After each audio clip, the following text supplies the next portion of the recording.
Welcome to my channel. ಇವತ್ತು ನಾನು ಈಸಿಯಾಗಿ ಸ್ಲೀವನ್ನು ಹೇಗೆ ಹಚ್ಚೋದಂತ ತೋರಿಸ್ಕೊಡ್ತಾ ಇದ್ದೇನೆ. ಇದು ಸ್ಲೀವ್ ಸ್ವಲ್ಪ ಸೈಡಿಗೆ ಕಡಿಮೆ ಬಿದ್ದಿದ್ದರಿಂದ ನಾನು ಇಲ್ಲಿ ಜಾಯಿಂಟ್ ಮಾಡ್ಕೊಂಡಿರ್ತೇನೆ. ಜಾಯಿಂಟ್ ಏನು ಮಾಡಬೇಕು, ನಾವು ಯಾವತ್ತಿಗೂ ಎರಡು ಸೈಡಿಗೂ ಜಾಯಿಂಟ್ ಮಾಡ್ಕೊಳ್ಬೇಕು. ಇದು ಸ್ಟಿಚ್ ಒಳಗೆ ಹೋಗಿಬಿಡುತ್ತೆ. ಒಬ್ಬೊಬ್ರು ಏನು ಮಾಡಿಬಿಡ್ತಾರೆ, ಇಲ್ಲಿಂದ ಸ್ಟಿಚ್ ಬೇರೆ ಜಾಯಿಂಟ್ ಮಾಡ್ಕೊಳ್ಳೋದ್ರಿಂದ ಮುಂದಿನ ಬದಿಯಲ್ಲಿ ಕಾಣಿಸ್ತದೆ. ಅದಕ್ಕೆ ನಾವೇನು ಮಾಡಬೇಕು, ಜಾಯಿಂಟ್ ಬಂದರೆ ಯಾವಾಗಲೂ ಎರಡು ಸೈಡಿಗೆ ಜಾಯಿಂಟ್ ಮಾಡ್ಕೊಳ್ಬೇಕು.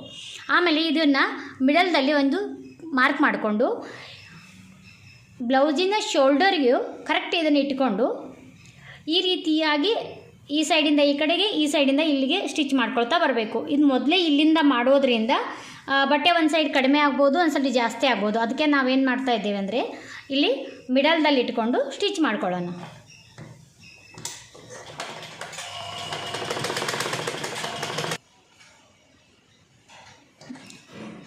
ಇದನ್ನು ಈ ಸೈಡಿಂದ ಹೀಗೆ ಈ ರೀತಿ ಸ್ಟಿಚ್ ಮಾಡ್ಕೊಳ್ಬೇಕು.